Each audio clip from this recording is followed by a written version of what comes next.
السلام علیکم ورحمت الله وبرکاتو. د ګروپ ټول علما کرام ته نیک هیلې وړاندې کوم. الله تعالی مو کرام وکړي. د دوشنبه ورځې عمومي راپور داسې دی چې نن ورځ یو ځل بیا اسرائیلي اشغالګرو وحشي عسکرو پر غزې تړانګه له هوا ځمکې او بحر څخه بې سابقه وحشي او متشدده بمبارۍ کړې چې زیاتره حملو کې د سپین فاسفورس بمونو څخه دوی کار اخیستی. دغه بمونه په ټوله نړۍ کې بنده او هیڅ چاته اجازه نشته چې دغه بمونه وکاري، لیکن اسرائیلي اشغالګرو وحشي ځواکونو نن په غزې باندې دغه بمونه استعمال کړ.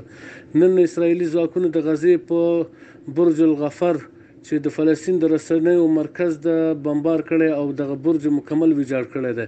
همداسې اشغالګرو ځواکونو په خان یونس منطقه او نصیره کم کې قتل عام کړی. اسرائیلي ځواکونو ویل چې موږ غزه په شمالي او جنوبي برخو تقسیم کړی.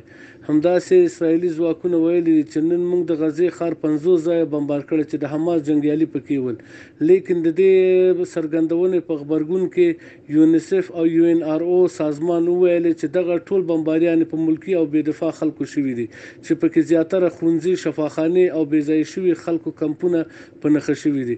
په غزه کې د روغتیا وزارت ویان وایي نن اسرائیلي اشغالګرو وحشیانو په غزې تړانګه کې په یو رواني روغتون او یو د ماشومانو روغتون په ریسنټي روغتون ورته وایي په دغه برید کړی چې تر دې دمه 292 تنه شهیدان پکې شوي دي. د نن ورځې د جمله شهیدانو شمیر تقریبا 10,022 تنو ته ورسېدل. همداسې د حماس ویان ابو عبیده حفظه الله په نوې تازه ویډیو کې چې دوی خپره کړی ښایي چې په 2 ورځنۍ مخامخ جګړه کې چې اسرائیلو ځواکونو پیل کړی او د حماس د مجاهدینو په لاس تقریبا 30 زغروال ټانګونه او بېشماره شوبلې او نظامي ټانکرونه سوځېدلي دي. نن لله الحمد د حماس مجاهدینو په جنین کم کې تاریخي بریا ترلاسه کړی دی. کله چې اسرائیلي ځواکونه په جنین او زیتون ښار ته یو ځل بیا د ننوتلو کوشش وکړ، د مجاهدینو د قوي برید سره دوی مخ شول. دغه جګړه چې تر نن مازدیګره پورې دوام وکړه ساحه د مجاهدینو لاس ته بیرته ولیده او اسرائیلي وحشیان په شاتګ مجبور کړی شول.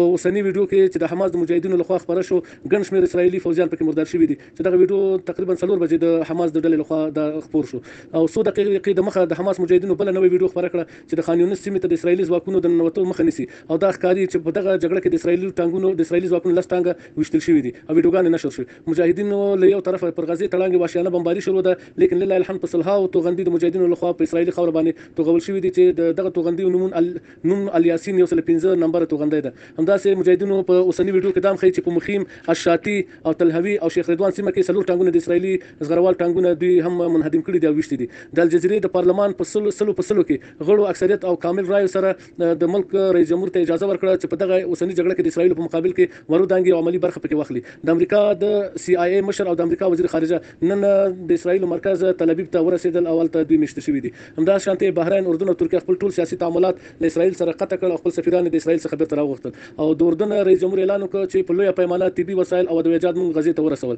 همدغه شانتې د یو ان آر او ای سازمان وایي چې د اسرائیلي ځواکونو لخوا 50 ښوونځي چې پکې 200,000 پورې بې ځای شوي خلک اوسېږي په همدې توګه د اسرائیلي ځواکونو وحشیانو لخوا بمبار شوي دي او یونیسف وایي چې په غزه کې تر اوسه پورې 4,000 ماشومان په وحشیانه بریدونو کې وژل شوي دي او دا موږ ته د منلو وړ نه ده. او باقي د جزیرة العرب او د مشرانو دا خبره ده چې تر غندنو پورې منحصر ده.